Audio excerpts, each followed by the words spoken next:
Граѓаните продолжуваат со отпорот против промената на името. Повреден демонстрант од протестите минатата недела пред камерата на Блиц сведочи за полициската бруталност, поради која се здобил со 2 скршеници. Ни се стрча на група од 7-8 полицајци, не турна на земја, почна ни се дере. И ти веќе повреден со скршеници, повторно беше нападнат од полицијата. Повторно турнат на земја, со пуштен созавец од непосредна близина, значи од метро, иако не давав никаков отпор. Значи, дури му помогнав на полицајецот, му поднаместив раката за да ми стаи лисици, зашто знам дека ако ти не му помогнеш, тој сам ќе си ја земе, подобро ти не му помогнеш.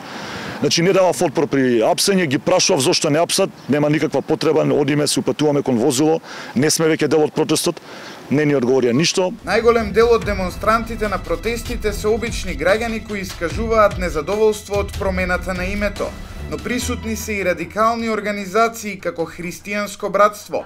Лидерот на оваа организација вели дека неговите момци се во полн готовс. Учествуваа ли членовите на Христијанско братство во тоа насилство кое се случи на протестите во Скопје? Не учествуваат. Затоа што прво треба да дадам наредба јас. Ако дадете наредба ќе учествуваат? Мислам дека да. Добиваат погрешни информации, дека сме луѓе што можеме, значи да направиме од Христијанско братство, ете во последниот што беше мое приведување, паравајна формација. Дека имате ли капацитет за тоа? Можеме. Да. Паравојна формација можам да направам за нецели 24 часа. Има ли подметнати провокатори на протестите?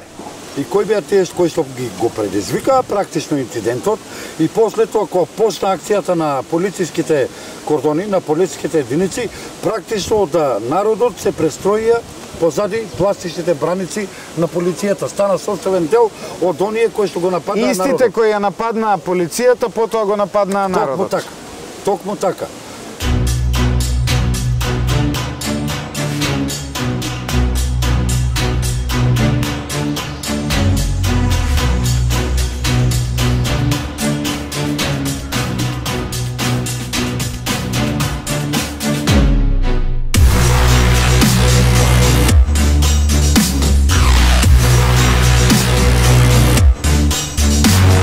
Почитувани гледачи, добро вечер и добре дојдовте во уште едно издание на емисијата Блиц на телевизија Алфа. Во неа со факти, аргументи ќе анализираме повторно истата тема од минатата недела. Тоа е договорот со Грција, името, но и протестите кои следуваат.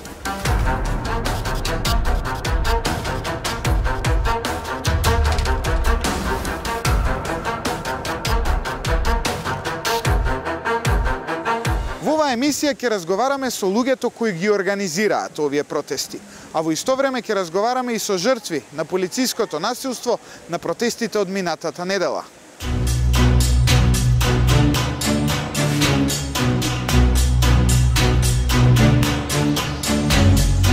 Александар Вучковски е професионален дегустатор на вино, кој се занимава со публицистика во областа на виното. Се работи за млад македонец, кој минатата недела излегол на протест против промената на името. И покрај тоа што Вучковски не бил насилен на протестот, тој настрадал од полицијата, која му задала 2 скршеници и неколку посериозни повреди. По претепувањето, тој бил приведен и 24 часа со неговите повреди бил во притвор. Покрај него настрадале уште 2 негови пријатели, кои му помагале да стигне до болница, а и покрај тоа што еден од нив не ни учествувал на протестот, сите тројца биле приведени. Добре дојде за Александар Вучковски, граѓанин на Скопје, кој беше повреден, и тоа прилично сериозно, на последните протести кои се одвиваа минатата недела пред собранието, и беше сериозно повреден, има 2 скршеници на него. Александар, што се случи за тебе таа кобна вечер? Лјупче отидов на протест, како и секој граѓанин кој би сакал да протестира против одредени одлуки со кои не се согласуваме. Заминав на протест, планирав да протестирам мирно. Сите оние и малку што ме знаат дека сум човек кој не би се лаклал таму со полиција, со тепање, со такви работи. Ти си човек кој се занимава со вино? Со убави нешта, со вино, да, баш така. Со вино и со некои други убави нешта. Овој пат вино не земав, ако некој мисли дека може сме пиеле таму па сме фрлеле со флаши, како некој. Не, заминав само со македонско знаме во мојата рака и заминав на мирен протест. Вергина или од новото знаме? Кутлеш, не Вергина, ќе те поправам. Кутлеш. Не беше од Кутлеш, беше од новото знаме, да. Меѓутоа се е тоа наше, и едното и другото. Заминав на мирен протест, после половина час видов дека се зоврива малку ситуацијата. Факт е дека имаше една мала група од некои 30 на луѓе кои беа агресивни, кои мава кон полицијата со одредени камења, флаши и така натаму. Јас дури влегов во еден вербален конфликт со нив, ги убедував, ги наговарав да не маваат, кажувајќи им дека тоа сепак е наша полиција, наши момци се тоа, тие луѓе сепак се професионалци. И на крајот од денот не се тие виновни што некој го менува името. Апсолутно. Јас сум сигурен дека 80% од нив, и ако не и повеќе, и не се согласуваат со тоа одлука, меѓутоа, бидејќи се професионалци, мора да бидат таму и работат исклучува на команда. Јас имам многу пријатели и во ЕБР, и во Алфи, и во некои други единици. Така што јас ги убедував овие насилници да не маваат со флаши и со камења на нашата полиција. Дури што се вели повеќе ќотек изрев од самите насилници на почетокот во самата полиција. Но тоа некако ајде се смири кога почна полицијата нормално да возраки да напаѓа само на тој дел. Тие што бевме од страна мирните, настрадавме ние за жал.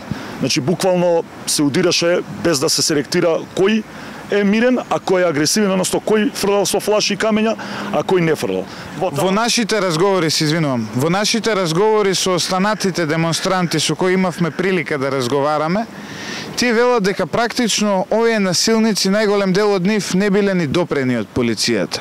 И дека на крајот, поширокиот дел од стапот го изеле токму граѓаните кои достоинствено протестирале, оние како вас.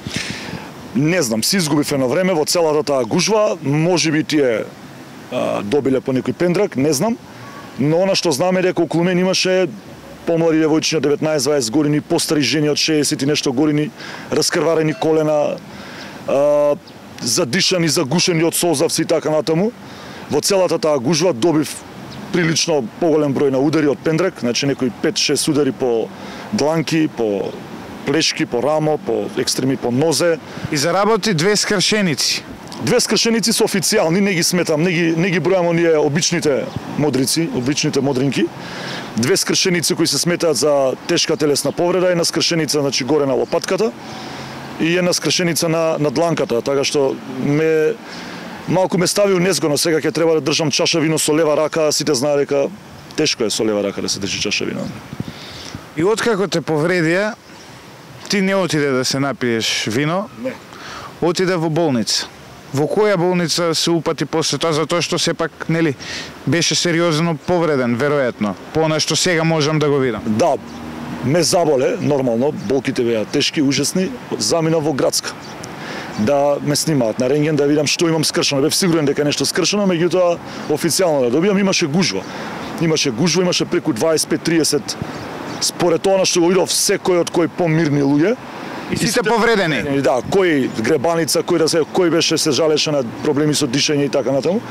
Искрено не ми се чекаш. Значи имаше многу гужва, заедно со двајцата мои пријатели заминавме во друга болница.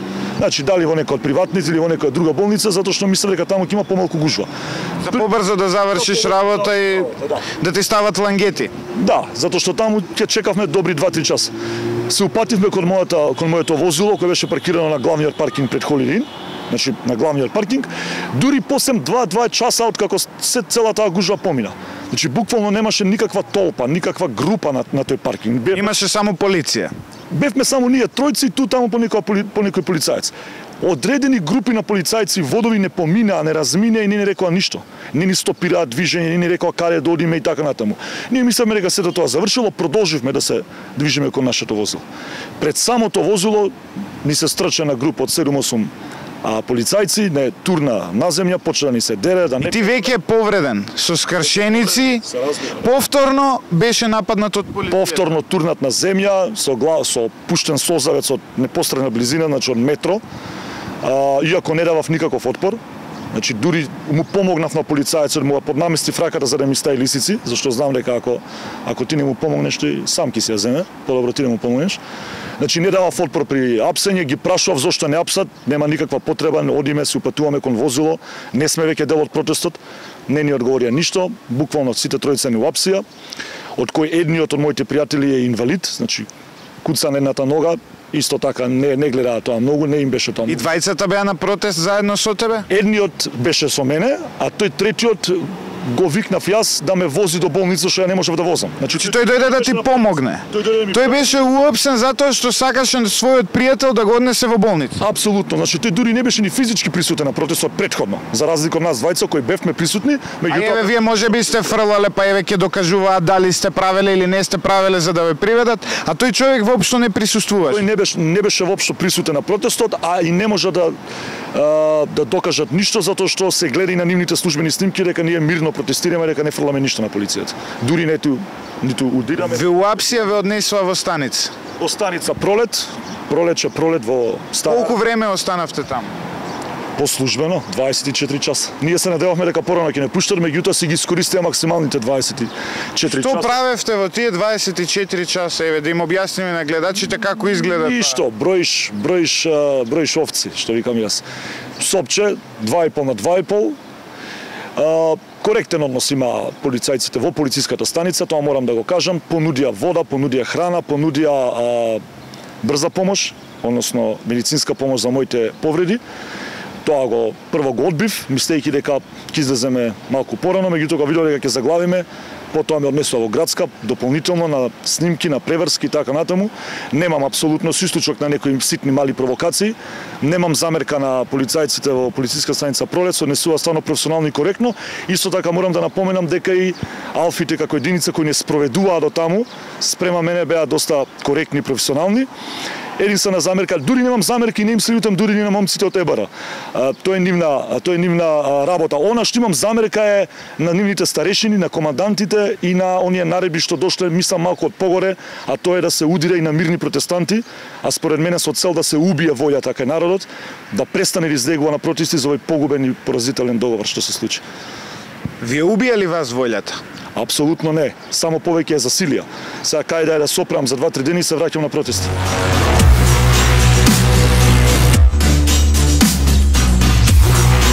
Десетиците повредени демонстранти на протестите се резултат на употреба на голема полициска сила. Солзавецот, шок бомбите и гумените куршуми предизвикаа многу повреди на граѓани кои никогаш во животот не посегнале по насилство. За време на шарената револуција, кога на власт беше така наречениот режим на ВМРО-ДПМНЕ, никогаш не се случи ваква употреба на сила, иако протестите на шарената револуција беа многу понасилни од овие сега. Според сегашниот министер за внатрешни работи Оливер Спасовски, тогаш сила не се употребувала, затоа што демонстрантите кои тој ги предводеше како генерален секретар на СДСМ биле мирни, но снимките го говорат спротивното. Вели, пошто се разликуваат протестите на шарената револуција и овие, за сега полицијата да реагира со Солзавец?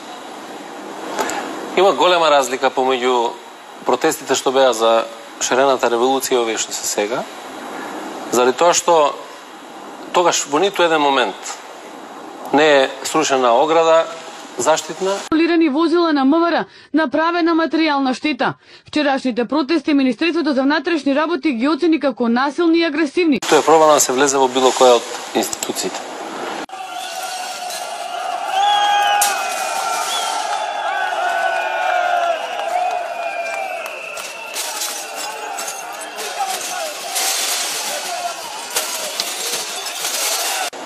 Имаше инвентивен начин на кој што тие го изразуваа својот револт, преку фрлање на боја на институциите. Меѓутоа, во ниту еден момент не беше нападнат било кој полицаец. 38 полицајци се повредени, 6 мина останаа во болница, останатите ќе се опоравуваат дома. Меѓутоа, сериозна разлика имате да имате луѓе со фантомки на главите. Можеа да се забележат и демонстранти со помали чатали кои нишанеа кон парламентот, но не успеа да дофрлат. И при тоа да удираат на македонските полицајци. Тука е разликата.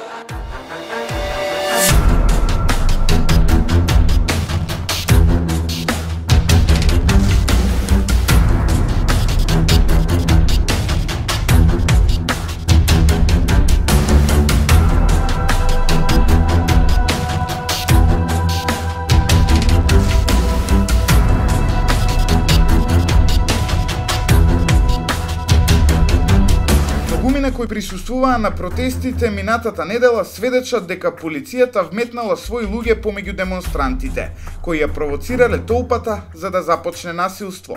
Симптоматично е тоа што народот беше напаѓан од полициски службеници кои наместо во униформа беа облечени во фармерки и патики, па жртвите претпоставуваат дека истите тие кои наводно ја нападнале полицијата, потоа како полицајци удирале по народот.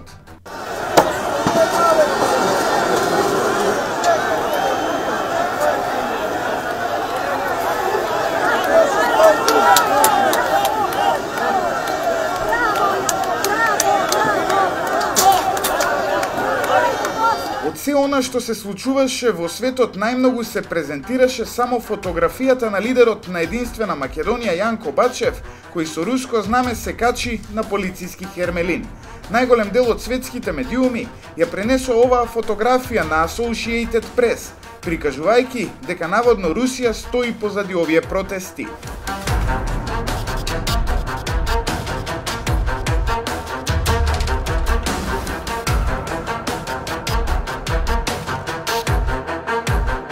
Христијанско братство е една од организациите кои со црни знамиња со крстови ги поддржува протестите.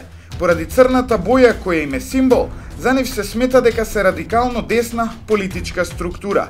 Нивниот лидер Жарко Гроздановски е поранешен соработник на Љубе Бошковски, во чија партија беше кандидат за пратеник во изборната единица 6 за изборите во 2011-та. Гроздановски пред камерата на Блиц вели дека сега него веќе не го интересираат политика и партии, туку дека христијанско братство со својата мобилизаторска моќ на членови под заклетва и служи исклучиво на нацијата. Добре дојде за господин Жарко Гроздановски, председател, предводник на движењето Првенец на христијанско братство. На движењето Христијанско братство. Кој е Жарко Гроздановски? Околу вас пред се на социјалните мрежи се крева некаква фама, вие водите една така прилично таинствена организација. Кој е Жарко Гроздановски и што е христијанско братство во суштина? Жарко Гроздановски е 45 годишен македонец православен. Магистер на медицински науки, дипломиран дефектолог. Родител на 3 деца, живее во Тетово. Што е христијанско братство? Христијанско братство е формирано пред 4 години. Тачно. Сега требаше да го славиме 4-тиот роденден, но до околности не беше славен. Нема што да се слави? Не го славевме, го откажав. Значи оваа година ќе биде откажан. Христијанско братство за овие 4 години. Што е христијанско братство? Тоа е всушност сплотување и обединување на македонскиот народ. Името христијанско братство е дојдено случајно. Значи, без некоја намера, тогаш кога го формиравме, одлучивме да биде христијанско, се думавме дали да биде македонско, но одлучивме да биде христијанско братство. И затоа го зедовме тоа име како едно многу и тоа е така. Значи вие се борите за обединување помеѓу македонците на некоја религиска основа и на некоја национална основа. Како се борите? Како? Како, велите дека имате кауза, ние кажувате вашата кауза. Со што вие придонесувате за да ја остварите таа кауза? Па мислам дека политиката во Република Македонија шири еден тежок дефетизам. Просто ги губи луѓето. Говориме за политичките партии. Политичките партии. Додека христијанско братство како аполитичка организација не е, значи, зависна од ниедна политичка партија, ни па може некоја политичка партија да влијае врз неа, имало, значи, покушај, не може да влијае. Сега, самото, значи, христијанско братство и неговиот склоп како аполитичка организација и незиното делување е во сплотување на македонскиот народ. Како го правиме тоа? Тоа тие звлегуваат како во едно јадро. Тоа е јадро каде што, например, не интересира политика и самите тие што влегуваат во братството влегуваат со заклетва на свето место. Значи, тоа мора да биде црква или манастир. Без нож и пиштол и така натака, само преку Светото писмо, Библијата. И давање на заклетва на свето место пред Господ. И од која ќе дадете заклетва, што правите после тоа? Па тоа е, значи, едно сплотување, здружување, правилно порано тоа било како збратимување. Како витезите некогаш што биле? Не, тоа витезите повеќе масонски. Така, затоа што во почетокот прво, поради нашиот крст што го носиме на срце, мислеа дека христијанско братство е секта. Да подоцна, поради бојата што е црна, мисля дека сме мафијаши и сме многу тајна организација. Па црната боја е и за фашизам символ. Дали сте можеби фашисти? Не, во никој случај не сме фашисти. Не е ни нашата идеологија фашистичка, значи во никој случај. Не одиме против закони, устав нормално. Значи не може да се наречеме фашисти. Јас би рекол македонски православни патриоти. Родолюби. Ете така. Вие бевте активен околу овие протести кои почна веднаш по подпишувањето на договорот со Грција, со кој нашата земја најавува дека ќе си го смени името. Гледаме дека веќе дел од меѓународниот фактор веќе не нарекува Северна Македонија. Вака, значи. Првата задача... Зошто одлучивте да излезете на тие протести? Првата задача и основна задача на христијанско братство е хуманитарната. Тоест, помагаме на православни македонци. Помагаме. Значи, хуманитарно, со донации, со било каква помош. Тоа е првата задача. Втората е Македонија. И третата, православието. Значи, и едно од овие да се чепне, ние тогаш се алармираме и излегуваме јавно. Тој беше и тој момент. Значи, не учествувавме ни во Шарена, ни во за Македонија кои беа протестите. Значи, не учествувавме. Политиката и политички дигли не интересираат. Прв пат се појавивме затоа што мислевме дека тој е оној момент каде што се брани Македонија. Каде што треба да го браниме уставот и законот, а тоа е наша света обврска како македонци и синови на Македонија. Излеговте на протести. Неколку дена подоцна се случи и насилство. Учествуваа ли членовите на христијанско братство во тоа насилство кое се случи на протестите во Скопје? Не учествуваат. Затоа што прво треба да дадам наредба јас.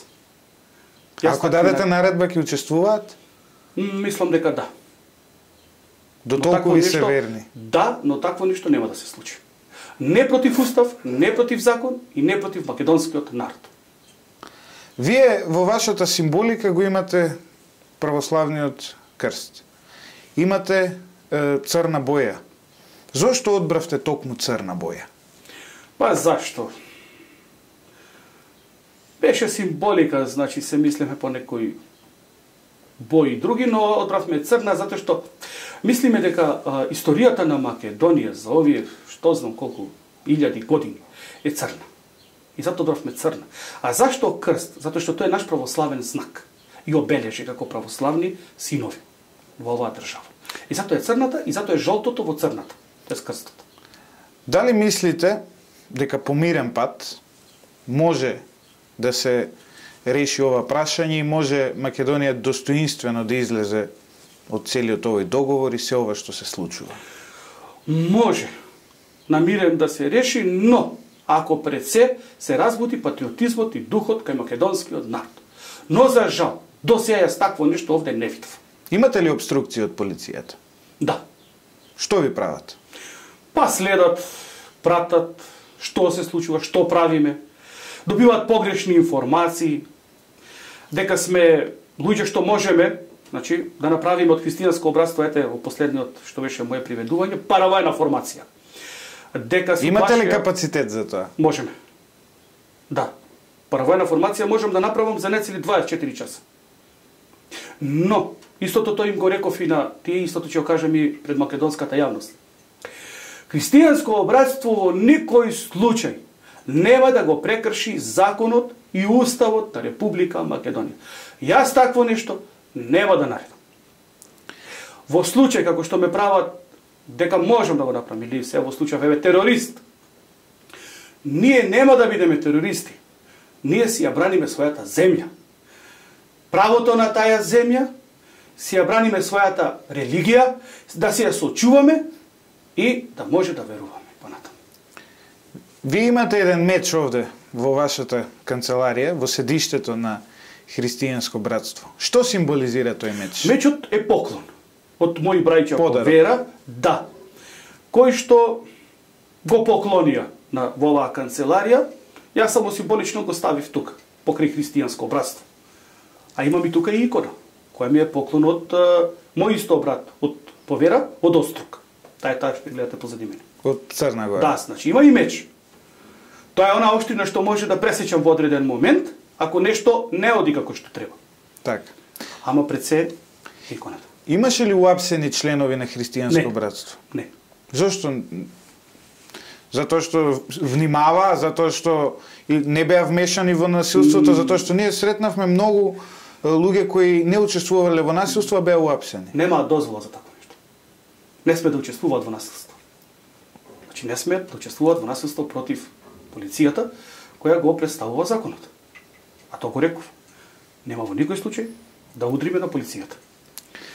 Почнувајќи од мене кој што сум бил на 3 наврати полицаец. Мислам резервен состав. Пред се како човек, потоа како медицинско лице, па како предводник на христијанско братство. Како се соочувате со овие последни случувања? Како влијаат на вас? Па влијаат на оној начин што они покушаваат да извршат притисок врз христијанско братство, но може да се добие контраефект. Не ефект, него контраефект. Затоа што христијанско братство не се плаши. Почнувајќи од мене. Јас не се плашам. Јас сум спремен за Македонија и во затвор 101 година да ме осудат. Спремен сум. Не може да ме уплашат. Со мене е подобро да разговарат и да најдеме начини заеднички јазик. Али ако мислат дека може да ми запретат, се лажат. Зашто христијанско братство не е партија. Не се влегува со пристапница. Добре дојде за господинот Страшо Олунчев, председател на организацијата Македониум.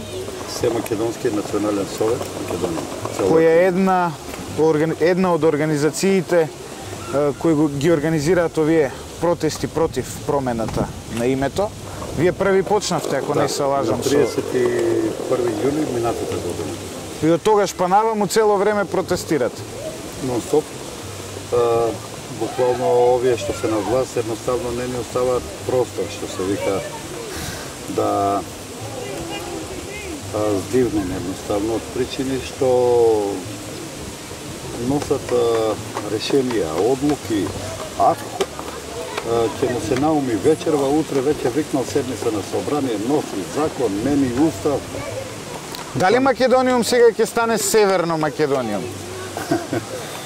Вака интересно прашање, тоа исто како да ги прашате во Македонска Каменица, дали ќе бидат жители на Северна Македонска Каменица. Јас тоа го истражував со експерти, они тие ми рекоа дека нема да важи тоа, дека ние сме го изгубили името со овој договор, но сме ги спасиле Северна Македонска Каменица и Македонски Брод. Ова последното што го направи Зоран Заев, не се квалификува како прерасло, ова е лудост, ова е лудило. Значи, она што овој човек планира да го направи, се граничи со нешто што е надвор од рамките на сите закони, прописи, нормативи, акти, устави и така натаму. Значи, он сето ова, сега што го направи, овој невалиден договор, значи договорот е невалиден, ќе ви кажам зашто. Значи, мисли да го протурка на брзина, со некоја си ратификација во Собранието на Република Македонија со 69 гласа за, од кој што со односот е 37 со 32, значи 37 гласа се гласа на пратеници од малцинствата. Добро, но сепак и тие имаат еднакво право како и нас на Македонија. Меѓутоа немаат право припадници на малцинства да го менат идентитетот на македонскиот народ. Со ова се согласуваме. Они си имат, значи, матични држави и си имат собствен идентитет. Со ова се согласуваме, но значи, според владата на македонскиот идентитет. Но според нашата влада со овој договор не се нарушува нашиот идентитет. Како? Ова излегува дека во Македонија на крајот. Ова не се мои зборови, ова се зборови на нашата. Јас покушавам да ви кажам какво е моето обидување поднос овие работи. Значи, на крајот ќе излезе дека во Македонија живеат албанци, живеат, да кажеме, роми, турци, власи, срби. Значи, сите оние кои што се припадници на малцинствата и граѓани. Оти, внимавајте една работа. Значи, ние сме граѓаните, уствари. Да. Од македонци стануваме граѓани. Во сопствената држава.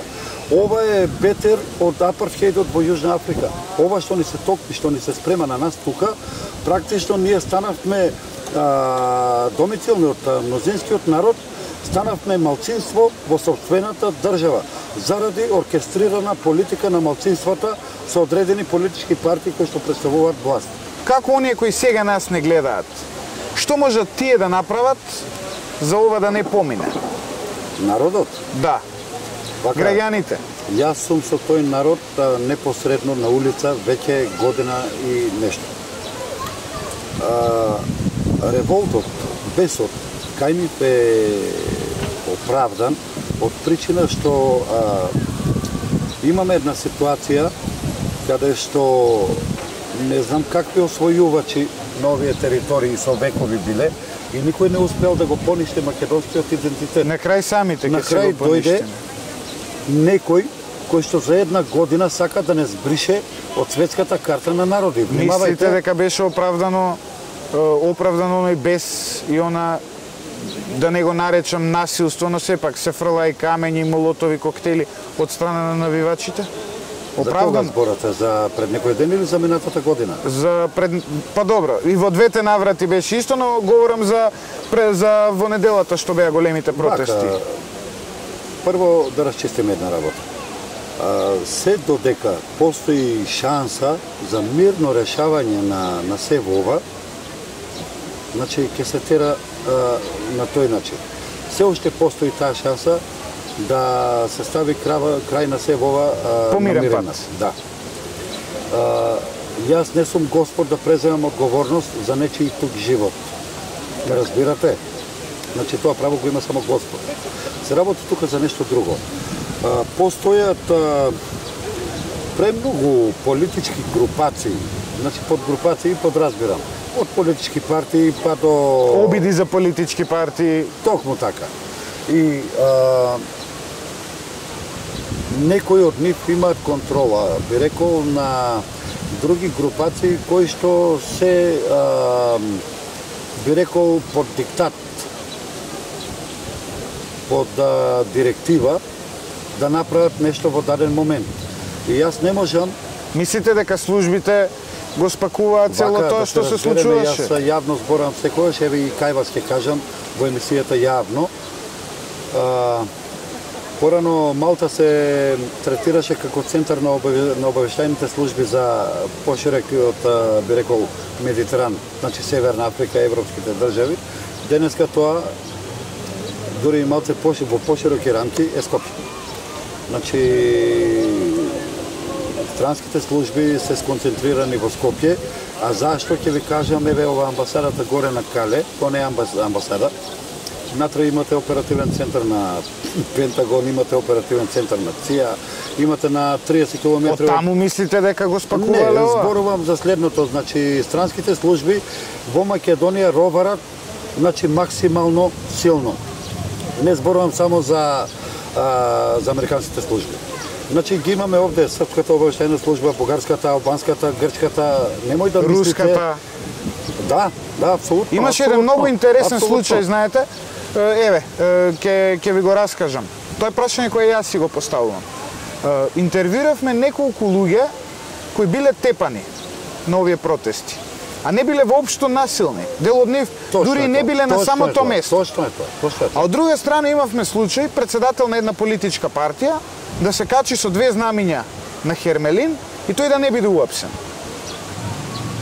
Не ли е тоа малку симптоматично? Знаете што, вака,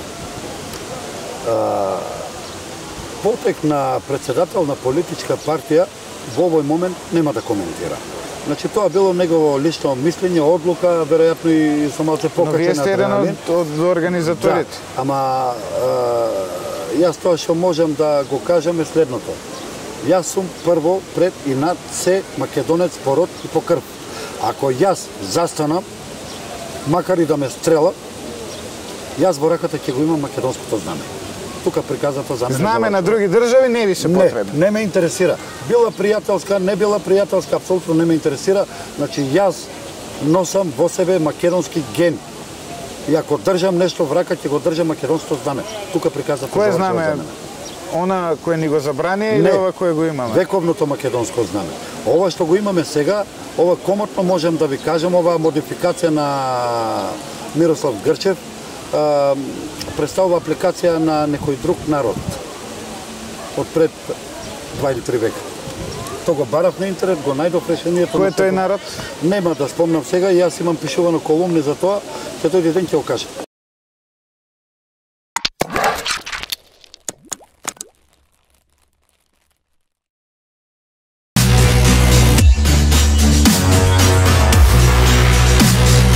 Радикалната грчка неонацистичка организација Златна Зора според лидерот на Христијанско братство организација со која тој има соработка. Гроздановски во интервјуто за Блиц вели дека доколку не ја спречи промената на името од македонска страна, неговата организација ќе оди и ќе им помага на браките во Грција да го сменат Ципрас. Дали може би некоја служба управува со ова? Обично ваквите организации во светот се под контрола на службите. Да, се под контрола, го разбрав вчера кога ме приведоа тоа, дека сите работат за некоја служба. Сегде е така. Секаде. Па и тоа јас им го реков на господата од УБК и јавна безбедност. Баш ме интересира, реков, за која служба јас работам. Вие, викат, уочи ми викат, вие не работите. Нема ни да работам. Никогаш. Јас работам за македонскиот народ. Еве, и еден нека ми најде дека ја нешто со некого сум седнал и разговарал за било што. Никогаш. Доколку ви понуди некој? Што? Соработка. Каква? Во остварување на некаква национална македонска цел? Не. Може да понудат соработка ако се работи само за Македонија. За безбедноста на Македонија. И ме праша и повторно кажав и са бајле во видеото и повторно ќе речам. Ме праша, ако случајно државата, затоа што спомнувам цело време Македонија, побара од вас да ја одбраните, дали вие би ја одбранили? Да. Точно. Јас ќе бидам тој првиот што ќе облечам повторно униформа и ќе застанам прв на браникот на Република Македонија и македонскиот народ. Гроздановски, така. Дали вие, како христијанско братство, денот кој ќе се смени името Република Македонија, ќе почнете на Република Македонија и ќе станеме Северна Македонија, ќе почнете да ја признавате новата држава? Како ќе действувате тогаш? Прво, нема да дојде до такво нешто. Они го гураат. Зошто сте така уверени? Никако нема да дојде до такво нешто, затоа што тоа е против законите и против уставно. Во овој момент председателот таа работа си ја врши многу добро. Не подпишува и не дозволува. Добивам информации скоро секој минут од било каде. И сум позитивен. Намерата дека нема да успеат ништо да направат. Ова со заплашување што се прави, дека ќе го приведеме или ќе го затвориме, не помага. Како ќе реагирате, еве, доколку успее тоа? Доколку навистина ни го сменат името? Што ќе прави христијанско братство? Нема да успее. Ќе стане Северно македонско христијанско? Нема да стане, затоа што ние заклетва даваме на свето место за Македонија, а не за Северна Македонија. Еве, јас истото би ги прашал и господата началници, што се или овие во полиција или војска. Дали тие повторно ќе даваат заклетва, затоа што вели дадоа за Македонија? Дали истата им важи или ќе дадат заклетва за Северна Македонија? Ако дадат за Северна Македонија, дали ќе им биде важечка затоа што дадат за Македонија, значи за Северна дадат епатијава, така? Што велат вашите информации? Имаше ли подметнати луѓе на последниве протести? Дали на протестите на кои имаше насилство? Јас бев лично на тие протести, ако зборуваме кога со комитите, за нив зборуваме. Да, за тие протести. Да, бев лично на тие протести. Имаше ли подметнати луѓе? Не знам. Тоа не можам да знам, не можам да тврдам. Само видов едни млади дечки, прави патриоти кои што ми се допадна у секоја смисла. Потполно. И стојам за тие дечки. Браво. Ви се допадна и под услов да фрлаат молотов коктел? Не така, значи види. Тие се млади, ги фати еуфорија. Правата вистина јас ја кажав во едно мое видео. Ги фати еуфорија, точно. Покушаа нешто да направат, да исценираат, но не разбира дека со тоа немаше ништо да направат. А полицијата вешто тоа го искористи. Тие сака да ги наместат. И го заплашува сега народот со тие приведувања. Тие сака да ги наместат пред да се случи тој инцидент, пред да се случи нештото. Еден од комитите што е нив валда, мислам водач, не ги познавам комитите, не ги познавам тие деца, ме замоли дали сакам да ја самирам толпата, затоа што со неговите реченици дека комитите те почитуваат и те сакаат поради идеологијата што ја има христијанско братство. Јас му реков, да, ќе ја смирам тоа пат. Тој вика ќе наместиме разглас, наместете, ќе ја смирам. И вистина тоа и се случи. Јас ги спасив кометите, затоа што се местеше нешто друго сценарио. Што се местеше? Па ги очекуваа да нападнат и после тоа значи да продолжат со нивните активности. И вие го спречивте тоа? Го спречив. Да. Подосна кај позади градска спречив да уапсат уште 6 деца од комитите. Затоа што веќе беа фатени и ги ослободија. Што мислите, дали опозицијата во моментов доволно жестоко реагира? Во која смисла? Дали доволно правилно и доволно на вистински начин се спротиставува на ова менување на име? Говорам за ВМРО ДПМН кој е Не, значи политика не ме интересира, но овие како што ги гледам, пратеници што се моментално сега од опозицијата зборуваме, јас не видов патриотизам никаков кај нив, барем онака како што го кажува дека го имаат. Што би направиле вие да сте на нивно место? Не би го дозволил воопшто собранието да работи, да не функционира собранието. Значи не би дозволил воопшто ни да се влезе и да се функционира внатре. Тоа би направил. Значи би го забранил. Втора работа што би направил? Се ги позатворил. Не можете да ги ставите опозиција со они. Значи дали ме разбирате? Сите овие би ги затворили што го прават тоа. Значи зашто би ги затворил? Ако се коси со устав и закон, тоа го кажав и јавно. Значи, до председател реков, ако ти како врховен командант, значи врховен командант си прв човек во оваа држава, татко. Ако мислиш дека се коси со устав и закон, ако јас како Жарко Гроздановски првенец на христијанско братство направам и нешто, одма ќе ме затворите. Се плашите. Значи сум бил опасен за безбедноста на Република Македонија, така? Да. Добро. Тогаш зашто се дозволува некој исто македонец да може да го злоупотребува уставот и законот? Да го менува името. Да го менува името. Ако ти мислиш, дека он го прави тоа, го злоупотребува законот, тоест го прекршува, зашто не го опсиш? Вие сте христијанско братство. Да. Православни сте по убедување. Све. Дојде. Но православни луѓе живеат и во Грција. Да. Дали тие ви се браќа? Да. Зашто мислиш дека сите грци се лоши? Не мислам. Ве прашувам вие што мислите за нив? Не, па јас имам средба со Златна Зора во Грција, остварен. Лично со Златна Зора. Имате заедничка комуникација. Па исто и они. Они се на исто поголеми дури од нас националисти у смисла на сакање на својата држава. И они би го признале Златна Зора, македонскиот етник, македонската нација. Ако види дека јас ги признавам јужниот сосед. Значи вие со реципроцитет не се признавате, но може да соработувате. Да. Зашто јас ми го признав? Јас на пример не го признавам јужниот сосед. Така. Ме разбирате? Јас и тогаш го кажав и сега го велам. Дека јас мислам дека јужниот сосед нас не е непријател. Да. Дали мислите дека би било подобро за нас како македонци ако вашите познаници, пријатели, соработници од Златна Зора бидат на власт? Мислам дека не.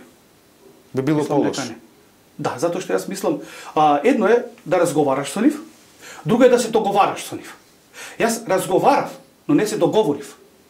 Исто тоа го велам. А Заев и Ципрас си разговара и се договорија? Тоа е друго. Јас разговарам, да. Јас разговарам и со срби, и со албанци православни, и со бугари православни. Значи разговарам, но јас не се договарам. Ови се договараат. А со тој договор всушност многу на Македонија го попречуваат. И днината на македонскиот народ ја попречуваат. Видете вам, јужниот сосед, колку македонскиот народ знае или не знае, не ни е пријател. Ова што го бари, ова што сака од нас да се случи. Затоа што тие сакаат да не стават под нивна чизма.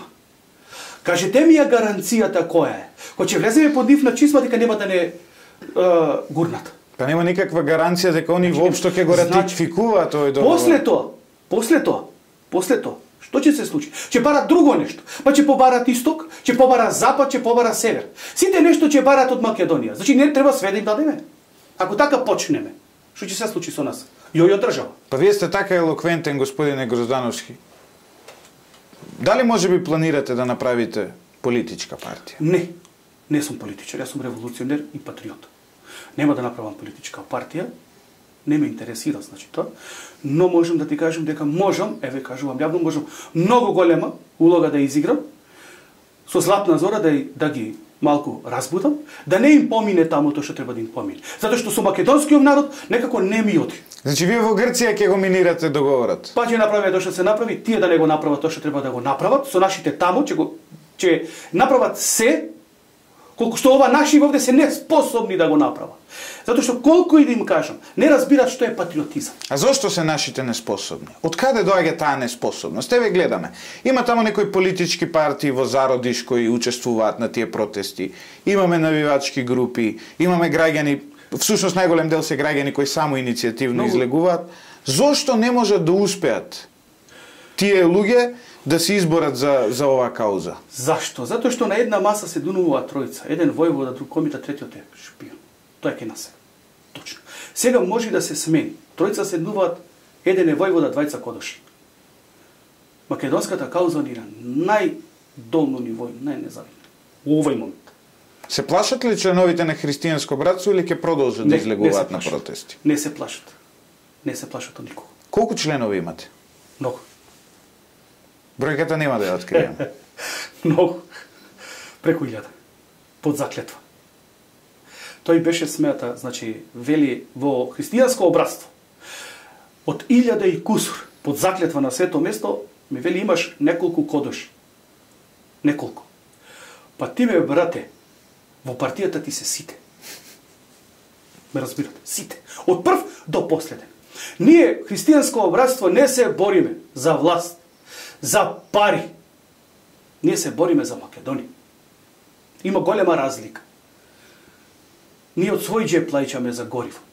И одиме, и протестираме. И ќе протестираме. И никој тоа право не може да ни го допре. Имате жени во христијанско братство? Да. Значи они се сестри? Да. Вие сметате дека тоа насилство не дојде природно? Јас по природа не сум насилен човек. Мразам насилство, мразам изливи на насилство, може би реториката моја би рекол е малце подиректна од колку што е реториката на некој други. Некој би рекле радикална? Во ред. Меѓутоа сметам дека ќе дојде ден, ако се продолжи вака, оти внимавајте една работа. Се собраа во Тирана, таму имаше македонски државјани. Донесоа платформа, ја нарекоа Тиранска, а таа Тиранска платформа практично е модификација, продолжение на Призренската лига. Тие луѓе се вратија тука, никој ништо не одговараше, како што и порано ги амнестира, например, терористичката УЧК ги направија граѓани од прв ред, значи министри, пратеници и така натам носат одлуки, дебатираат за законски решенија и така натам. Тие што се бореа за државата ги потисна некаде во заборав. Немат право дури на социјални услуги. Значи ќе ви кажам, многу од бранителите мизеруваат во денешно време после еве толку години, за разлика од овие кои што убиваа во државата, кои што ја нападнаа државата и кои што денес практично, еве земете го пример, овој што командуваше со акцијата во Вејце Талат Џафери, стигна до тоа.